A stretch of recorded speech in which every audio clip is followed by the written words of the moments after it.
नमस्कार, आपके साथ मैं हूं आकिल रजा। बिहार विधानसभा चुनाव के दौरान भारतीय जनता पार्टी को जिन परेशानियों का सामना करना पड़ रहा है, शायद भाजपा के गठन के बाद से इतिहास में पहली बार इस तरह की परिस्थितियां भाजपा के सामने आई हों। ऐसा मैं इसलिए कह रहा हूं कि इतिहास में पहली बार 43 नेताओं ने बीजेपी के अपनी पार्टी का साथ छोड़कर दूसरे दलों के साथ खड़े हुए हैं, यानी दूसरे दलों के टिकट पर खड़े होकर चुनाव लड़ रहे हैं बिहार के अंदर।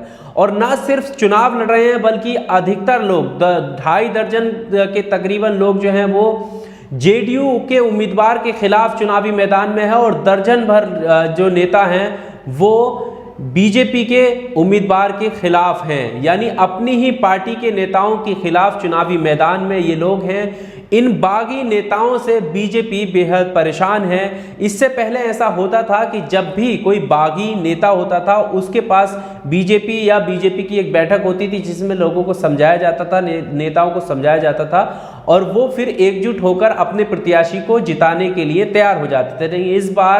लेकिन इस बार बीजेपी के मनाने से भी ये नेता नहीं माने और 43 लोगों ने पार्टी का साथ छोड़ दिया और अपने अपने दूसरी पार्टियों के, दूसरे दलों के, घटक दलों के टिकट पर चुनाव लड़ रहे हैं और बहुत से लोग जो हैं वो निर्दलीय चुनाव लड़ रहे हैं। इन नेताओं के लिए सबसे जो सहज पार्टी साबित हुई है वो एलजेपी हुई है। ज़्यादातर लोजपा के टिकट पर चुनाव लड़ रहे हैं। लोजपा ने उन उम्मीदवारों को टिकट दिया है जो कहीं ना कहीं पहले बीजेपी में शामिल थे और बीजेपी के टिकट पर चुनाव लड़ने की उम्मीद या आस लगाए बैठे थे। अब जैसे ही गठबंधन हुआ और बीजेपी के हिस्से में सीटें कम आने की वजह से जो लोग थे उन्होंने बगावती तेवर अपनाने शुरू कर दिए और इस बगावत के चलते 43 लोग ऐसे हैं जिन्होंने पार्टी छोड़ी है और दूसरी पार्टियों के टिकट पर चुनाव लड़ रहे हैं। सूत्रों की माने तो पहले ऐसा होता था कि जब भी कोई बागी नेता पार्टी के खिलाफ बगावत करता था उससे जो है बात की जाती थी, उससे पार्टी बात करती थी। लेकिन इस बार ये मिथक भी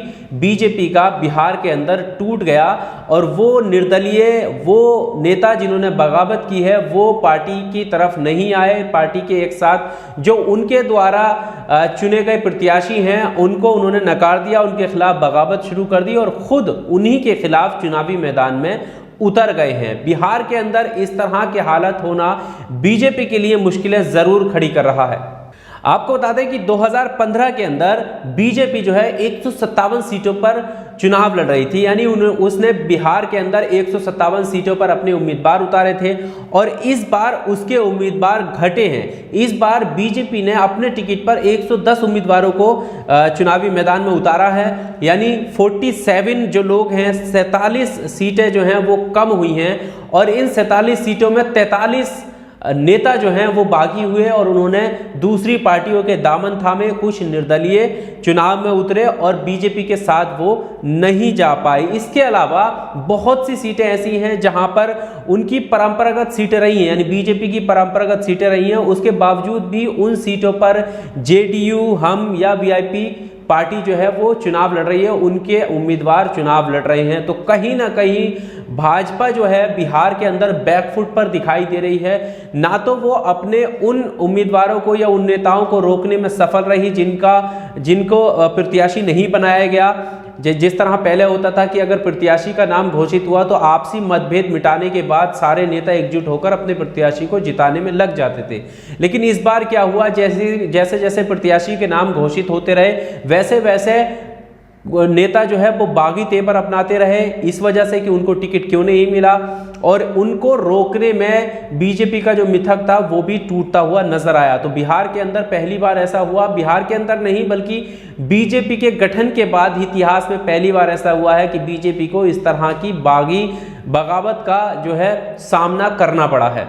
आपको बता दें कि 2 दर्जन भर से भी ज़्यादा लोग हैं जो एलजेपी के टिकट पर चुनावी मैदान में हैं और आपने देखा ही होगा किस तरह से चिराग पासवान जो है वो नीतीश कुमार के खिलाफ बयानबाजी कर रहे हैं, नीतीश कुमार को जेल भेजने तक की बात कर रहे हैं। हालांकि वो बीजेपी के अगेंस्ट नहीं है, लेकिन बहुत से उम्मीदवार ऐसे हैं, जैसे मैंने स्टार्टिंग में आपको बताया कि 2.5 दर्जन से ज़्यादा लोग जो हैं वो जेडीयू के खिलाफ हैं, तो वही दर्जन भर जो उम्मीदवार हैं वो बीजेपी के खिलाफ भी चुनावी मैदान में हैं। वो लोग हैं जो खुद पहले बीजेपी के नेता हुआ करते थे, या ये कह सकते हैं कि वो खुद अपने टिकट की उम्मीद या आस बीजेपी से लगाए बैठे थे, जिन्होंने बागी तेवर अपनाए हैं। तो ये बहुत बुरी खबर बीजेपी के लिए कह सकते हैं। लेकिन वहीं अगर हम महागठबंधन की बात करें तो महागठबंधन के लिए ये अच्छी खबर होगी, क्योंकि वो प्रत्याशी जो पहले ही बीजेपी के नेता रह चुके हैं या एनडीए दल के घटक दल के नेता रह चुके हैं, अगर वो आपस में चुनावी मैदान में आएंगे या उनका कोई प्रत्याशी निर्दलीय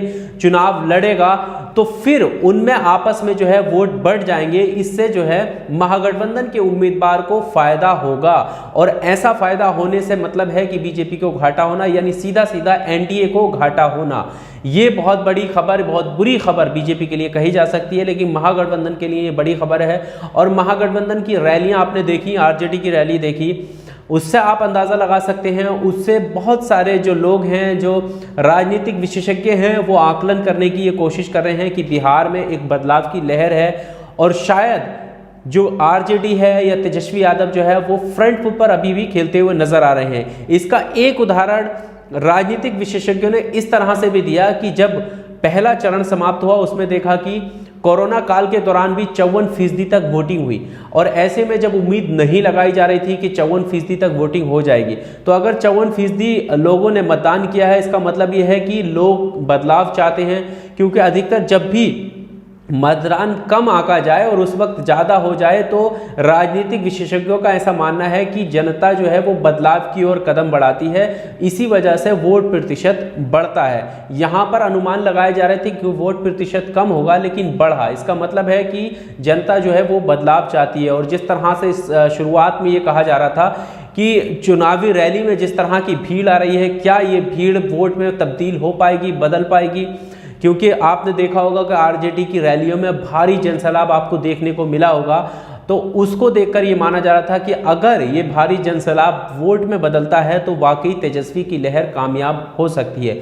और अब धीरे धीरे जैसे बिहार की राजनीति बिहार के चुनावों तक पहुंच रही है, आगे बढ़ रही है, तो ये कहा जा सकता है कि कहीं ना कहीं एनडीए के घटक दल, खुद बीजेपी हो चाहे जेडीयू हो, ये सारे कहीं ना कहीं बैकफुट पर दिखाई दे रहे हैं उनकी रैलियों से, उनके नेताओं के भाषणों से, और उनके नेताओं का विरोध जिस तरह से जमीनी स्तर पर जब वो प्रचार प्रसार के लिए जा रहे हैं, वोट मांगने के लिए जा रहे हैं, उस जगह पर उनके नेताओं का विरोध हो रहा है। तो उससे ये माना जा सकता है कि कहीं ना कहीं एनडीए दल के जो घटक दल हैं वो बैकफुट पर हैं, और महागठबंधन जो है वो फ्रंट फुट पर राजनीति कर रहा है, फ्रंट फुट पर देखा जा सकता है। इस वीडियो में सिर्फ इतना ही। आपको क्या लगता है? आप भी अपनी राय कमेंट बॉक्स में ज़रूर दें।